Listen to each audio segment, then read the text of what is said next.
The ambush is sudden and overwhelming. Insurgents pour from the ridgeline on both sides, automatic fire raking across the convoy in the first seconds. Soldiers dive for cover, but there's almost none. The trucks are too spread out. The radios are jammed. Cole throws himself behind an engine block and returns fire with cold efficiency, but the volume is too great. One by one, the soldiers around him go down. Cole takes a round through the knee. He goes down hard, rolls, gets back up. His knee is screaming, but he makes himself move, crawling from position to position. He rounds the front of a truck and finds Danny on the ground, badly wounded. 2 rounds in the chest, 1 in the abdomen. His face is pale and slick with sweat, but he's still conscious, still talking. "Cole," he says. "Finish line." Cole doesn't let himself process what that means. He hauls Danny onto his back and starts moving. What follows is one of the most punishing sequences of the story. Cole carries his brother for miles through the open desert under the full afternoon sun, wounded knee grinding with every step, with no comms, no support, and no certainty that the forward base is even in the direction he thinks it is. He talks to Danny the whole way. Idle conversation, football scores, their mother's cooking, keeping him conscious, keeping himself moving. He can see the base perimeter fence in the distance. He's so close. His legs give out. He tries to get up and can't. His arms stop working. He collapses into the dirt with Danny still on his back, just 100 yards from the gate. He wakes up in the hospital. A nurse is there. She tells him he's safe. He asks about Danny before she can finish her first sentence. The pause before she answers lasts about 3 years. He is awarded the Silver Falcon Medal, the military's second highest decoration for valor, in a quiet ceremony at the hospital. A general shakes his hand. Cole stares past him at the wall. 100 yards. Week 1. Fort Harmon, somewhere in the Pacific Northwest. 2 years later. A bus rolls through a gray morning mist and deposits 32 soldiers at the entrance to CORE, the Combat Operations Ranger Evaluation Program, the selection and assessment process for Shadow Battalion. They are stripped of their names at the gate. From this moment, they are numbers only. Cole Vance becomes Candidate 41. The other candidates represent every branch and specialty: infantry, medics, combat engineers, demolitions experts, signals operators. Some have tattoos covering their arms. Some look barely old enough to shave.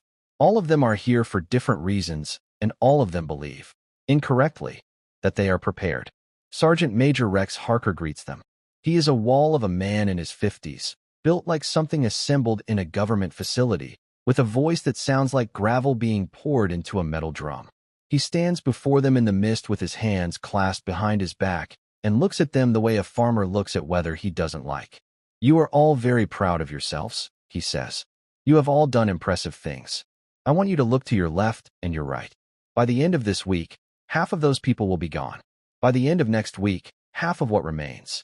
By the time we send you out for Death March, the final field evaluation, there will be 8 of you. Maybe less." He pauses. "The ones who make it won't be the strongest. They won't be the fastest. They'll be the ones who refused, at every possible moment, to quit." He turns and walks away. A cadre of instructors appears from the mist, and the chaos begins immediately.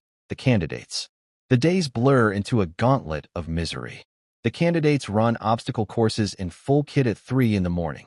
They are made to stand in a freezing river until their instructors get tired of watching them shake. They are given impossible logistics problems and punished for wrong answers, and equally punished for hesitating to give any answer at all. Through all of it, certain personalities begin to emerge from the numbers. Candidate 7, real name Marcus Webb, though no one uses it, steps naturally into leadership almost from day one. He's compact and focused, with the kind of easy authority that doesn't need to announce itself. He organizes the candidates during rest periods, breaks down problems quickly, spots tactical angles before anyone else. The instructors notice. The other candidates notice. He starts to feel like the obvious frontrunner. Candidate 15 is loud. He makes jokes during drills that walk right up to the line of what the instructors will tolerate and occasionally steps over it, earning the whole group extra runs as punishment. He does this without apparent shame. But under the noise, there's something sharp and capable. He's one of the few who consistently beats 41 on the technical assessments. Candidate 28 is the oldest in the group, a quiet medic in her late 30s who has done 2 deployments, and doesn't feel the need to prove anything to anyone. She treats her own blisters between evolutions without complaint and helps the younger candidates with theirs. Harker watches her differently than he watches the others. Not with warmth exactly, but with something that might be respect if you squinted. And then there is 41. He operates at the back of the pack. Not because he can't keep up. He clearly can, but because he hasn't decided yet whether he wants to be seen. He declines when 7 tries to fold him into the group's informal leadership structure. He is polite but distant with the other candidates. When 15 asks why he's here, 41 gives a non-answer and walks away. He's not here to make friends. He's here to cross the finish line. Everything else is noise. The break. Halfway through the first week, during a night navigation exercise, 41 and 7 end up moving through the same sector. They pause on a hillside, checking coordinates. The conversation that follows is the first real one 41 has had since arriving. 7 tells him he's wasted at the back of the pack. You've got more situational awareness than anyone here. I've been watching. You see angles that take the rest of us 10 minutes to figure out. Why aren't you using it? I'm using it to get through, 41 says. To get through what? The evaluation. Yeah. 7 studies him. You're not here to become a shadow bat. You're here to check a box. 41 doesn't confirm or deny this. They finish the exercise in silence. But 7 files the conversation away. Later, during a break that feels almost generous, 2 full hours of unstructured time, 15 corners 41 in the barracks, and, with characteristic tactlessness, calls him a war hero. He's heard about the Silver Falcon. He starts asking questions. This is when they learn, in fragments and reluctantly, what happened 2 years ago. Not the medal part. The 100 yards part. Entering the field. By the end of week 2, attrition has done its work. Of the original 32, 8 remain. 41, 7, 15, 28, and 4 others. 33, 44, 52, and 60. They are exhausted, stripped down, functioning on muscle memory and stubbornness.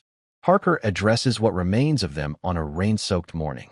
Death March, he says. 72 hours in the field. Final evaluation.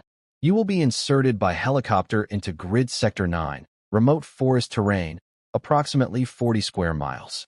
Your objective is to locate a downed aircraft, confirm the crash site, secure any materials, and extract to the rally point on foot. No live ammunition. This is a simulated combat scenario. Navigation equipment only. Any questions? There are no questions. The helicopter drops them into dense forest just before dawn. The trees here are enormous. Old growth, the kind that blocks the sky. Sound carries strangely. The ground is soft and wet. Immediately the candidates spread into formation. 7 takes point, 41 and 15 on the flanks, 28 at the rear providing medical oversight. They move well together. 3 days of preparation has given them a rhythm. Even 41, still operating at the edges, slots into the unit like he's been there for years. Harker, watching via drone feed from a command post miles away, notes this in his evaluation. They're making good time. The crash site should be 4 hours out. First contact. They find it in 2. The forest opens into a clearing, and there it is. Wreckage scattered across a 100-meter radius, with the main body of whatever it is half buried in a crater where the earth has been punched inward. The impact has scorched the surrounding trees. Small fires are still burning at the edges of the debris field. The candidates slow. Stop. Look at each other. This is not a military aircraft. There is no military aircraft on Earth that looks like this. The metal, if it is metal, is a dark, iridescent material that shifts color as they move around it, like oil on water. It is seamless. There are no visible bolts, welds, panels, or markings of any kind.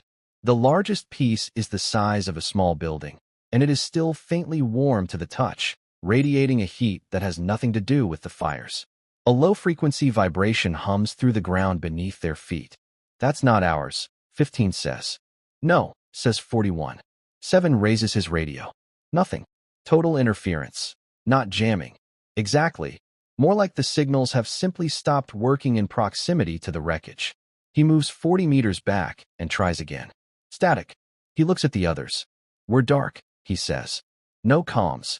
28 is already moving carefully around the perimeter of the debris field, cataloging what she sees. She calls them over to a section of the main body where the surface has cracked open, not from the impact, but from within, as if something pushed out. The edges of the crack are bent outward. Something was inside. Something that left. The sound starts a moment later, a rhythmic, metallic percussion coming from somewhere deep in the trees to the north. Measured. Patient. Getting closer. Then Candidate 33 is gone. They don't see it happen. 1 second he's standing at the edge of the debris field. The next he simply isn't there. No scream. No struggle. Just absence. In the silence that follows, every candidate reaches for a weapon they don't have, what it is. It comes out of the trees at dusk, and when they finally see it clearly, they wish they hadn't. It is roughly humanoid in shape. 2 legs, 2 arms, but the resemblance to anything living ends there. It stands 3 times the height of a man, assembled from interlocking plates of the same iridescent material as the wreckage, moving with a fluid mechanical precision that has no wasted motion anywhere. Its head, if you can call it that, is a cluster of scanning apertures that sweep continuously. It makes no sound when it moves except the soft rhythm of its own joints, that same metallic percussion they heard in the trees, and the occasional subsonic pulse that they feel in their teeth before they feel it in their ears. It is not hunting randomly. It is methodical. It has already mapped the terrain. It knows where they are. Candidate 44 fires a full magazine from her sidearm at its center mass at close range. Every round ricochets. The machine turns and regards her for 1 second, then moves, and she is gone. 41 grabs 7 and pulls him into the trees before 7 can process what just happened. They run, survivors in the dark. What follows is several hours of desperate, exhausted improvisation in the dark of the forest.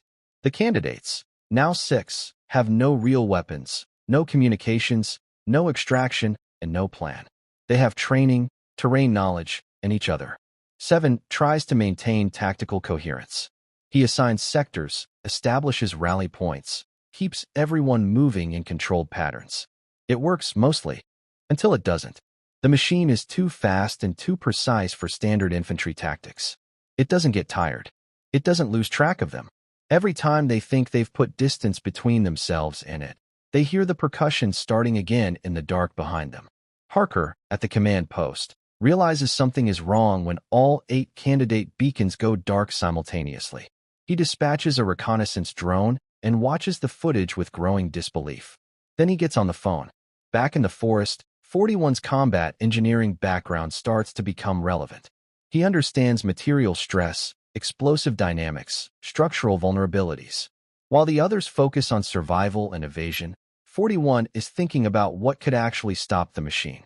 He's been watching it, the way it moves, the seams in its armor, the slight hesitation when it shifts between its long-range scanning mode and close-quarters targeting. There are patterns. Everything with moving parts has weaknesses. 28 is injured when the machine clips her during a close encounter. Not directly, but the shockwave of its movement is enough to throw her 20 feet into a tree. She is conscious and functional, but her shoulder is dislocated. She resets it herself, between gasping breaths, and keeps moving. 15, who has been quieter than anyone has ever heard him, stays by her side. Then 52 and 60 are taken in quick succession, and there are 4 left, 41, 7, 15, and 28. The argument. They regroup at the base of a rocky escarpment, a natural choke point that gives them a view of the approach and some protection from the flanks. 7 lays out the options. There is a river to the west and an old decommissioned armored vehicle depot 4 miles to the northeast, a relic from Cold War training exercises, full of rusted equipment and machinery. 7's plan, the river. Move fast, use the water to mask heat signatures, try to reach the extraction point, and signal Harker some other way. 41's plan, the depot. Use the environment. Stop running. Make a stand where the terrain and available materials can actually be turned into a weapon. 7 looks at him. You want to fight it. I want to destroy it, 41 says. Running doesn't end this. We have no weapons. We have everything in that depot. The argument is sharp and brief. 7 is not wrong. Running is the rational choice for survival. 41 is not wrong. Survival isn't the same as victory, and whatever this machine is, it needs to be stopped before it reaches the wider world. They stare at each other in the dark. 28 ends it. The depot, she says quietly. If we run and it follows us out of this forest, we've done something very bad. 15 nods. Depot. 7 looks at all three of them. Then he nods too, setting it. The armored vehicle depot is a graveyard of Cold War machinery, derelict tanks, half-stripped APCs, generator housings, fuel lines long since drained. Most of it is inoperable. But the bones are there. Steel, hydraulics, compressed gas cylinders that may still hold pressure, and an old repair bay that once held enough industrial equipment to maintain an armored brigade. 41 moves through it with focused speed, cataloging everything in minutes. 15 follows, asking questions, retaining answers, starting to understand the shape of what 41 has in mind. 28 works on rigging trip lines and improvised early warning systems around the perimeter. 7 takes position on the highest point, the roof of the main repair bay, and watches the tree line. The plan is simple in concept and nightmarish in execution. The machine is drawn to movement and heat. They will give it both, a blatant, obvious trail leading directly into the center of the depot's main bay. There, 41 has rigged a sequence of compressed gas releases and metal-on-metal friction points designed to create a focused shockwave at exactly the moment and angle needed to hit the seam he's identified under the machine's left shoulder joint, the 1 point, where 2 of its armor plates overlap in a way that suggests the material underneath is thinner. It won't destroy it. It might crack it. And if it cracks it, the instability might do the rest. Might, 15 points out. Best we have, 41 says. 7 calls from the roof. It's coming. The stand. The machine enters the depot the way it does everything, methodically, with no apparent urgency. It has been here before in the sensor data it carries from orbit. It knows what this place is. It scans the empty structures with its aperture array and follows the heat trail. 2 candidates moving deliberately and noisily toward the main repair bay, practically inviting pursuit. It follows. What happens next is controlled chaos. 15 and 28 execute their roles, drawing attention, triggering distractions, keeping the machine's scanning arrays cycling through too many inputs at once. 7 drops from the roof onto the machine's upper chassis, not to fight it, but to attach a metal fragment to a specific joint, a fulcrum point that 41 needs to exist. The machine bucks and throws him. 7 hits the ground hard. He doesn't get up immediately. 41 pulls the trigger on the rig. The shockwave hits the seam at the angle he calculated. The sound is enormous, a crack like a continent splitting. The machine staggers. A section of its upper left chassis buckles inward. Apertures that were scanning go dark. It turns toward 41 with something that, in any living thing, you might read as fury. It takes 1 step. Then its left side fails completely. The internal pressure differential that the material had been containing releases in a cascading mechanical failure, components shedding, joints seizing, the whole structure folding into itself from the left. It hits the ground in sections. It twitches. It stops. Silence in the depot except for the sound of cooling metal and their own breathing. Carrying 7. 41 finds 7 where he fell. Alive. 2 broken ribs, possible spinal contusion, can't walk without help. He looks up at 41 with a pained, slightly incredulous expression. You actually did it, 7 says.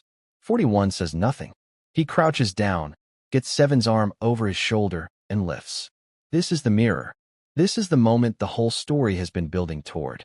The extraction point is 2 miles away through dark forest, and 41 has a man on his back who can't carry his own weight, and his knee. The same knee that was shot 2 years ago, aggravated throughout the entire selection process, is sending hot signals up his leg with every step. He walks anyway. 15 and 28 walk with him, flanking, taking some of 7's weight when the terrain gets steep. They don't talk much. They move. The forest begins to thin. Through the trees ahead, they can see floodlights. Harker has moved the command post forward, dispatched a medical team, scrambled every asset he has. 41 keeps walking. 100 yards out, his knee buckles. He goes down on one leg, but doesn't fall. 15 catches him. 28 catches 7, and the 4 of them stumble forward together. Not elegant. Not cinematic. Just forward. They cross the perimeter. The scroll. Medical teams converge on 7 immediately. He is stabilized quickly, serious, but not critical. 28 is treated for her shoulder. 15 sits on the tailgate of a truck and stares at the sky and doesn't say anything for a long time. Harker finds 41 sitting alone at the edge of the light, looking back at the forest. The sergeant major sits down beside him, something he appears to do about once every decade, based on the expressions of the soldiers who witness it. You knew it wasn't a training prop, Harker says. When you found it, you knew. About 30 seconds in, yeah, 41 says. And you went toward it anyway. Seemed like the thing to do. Harker is quiet for a moment. Then he stands, reaches into his jacket pocket, and produces 4 Shadow Battalion scrolls. Small rolled patches that are the unit's insignia, awarded upon completion of selection. He walks to each of the 4 survivors in turn. When he gets to 41, he doesn't hand it over immediately. Your brother would have made it, Harker says. For what it's worth. 41 looks at him. Something shifts in his face. Not quite relief. Not quite grief. Something between the two that doesn't have a clean name. He takes the scroll. He looks at it for a long time. The nightmare doesn't vanish. You can see that it doesn't. But it loosens. Something that has been locked tight for 2 years gives slightly, like a door on a rusted hinge finally being pushed open. He made it. 100 yards and then some. The final scene. The celebration is quiet and short. Soldiers tend not to celebrate the way civilians imagine they do. 7, patched up and irritated about the ribs, shakes 41's hand from a hospital cot. 15 makes a joke that nobody laughs at, and then makes a different joke, and everyone laughs at that. 28 watches the trees and drinks bad coffee. Then a figure in civilian clothes arrives at the perimeter, government credentials, official bearing, the kind of face that has been briefed on classified things for so long that the briefings have become its expression. He asks to speak to 41. They walk away from the others. The man opens a tablet and shows 41 a satellite image, a large irregular object in low Earth orbit, approximately 2 kilometers in diameter. Clearly not a natural body. It has been in orbit for 19 days. The Asteroid Observation Networks classified it as debris and didn't look closely enough. The machine you destroyed, the man says. That was a probe. An autonomous advance unit. 41 looks at the image. Advance unit for what? Reconnaissance. Assessment. Standard pre-invasion protocol, based on what our analysts can reconstruct. He pauses. They know the probe was destroyed. They know it was destroyed by organic combatants using improvised methods. 41 is quiet. We don't know their timeline. We don't know their numbers. We don't know their capabilities beyond what you encountered tonight. And we have to assume what you encountered tonight was not their best. He closes the tablet. We're going to need people who've already faced one, he says. People who've already figured out how to break one. 41 looks back at the lights of the command post. At 7 on his cot. At 15 talking too loudly at someone. At 28 with her coffee and her watchful eyes. He looks back at the government man. When do we start? He says. Fade to black. The war hasn't started yet. But it just got a name.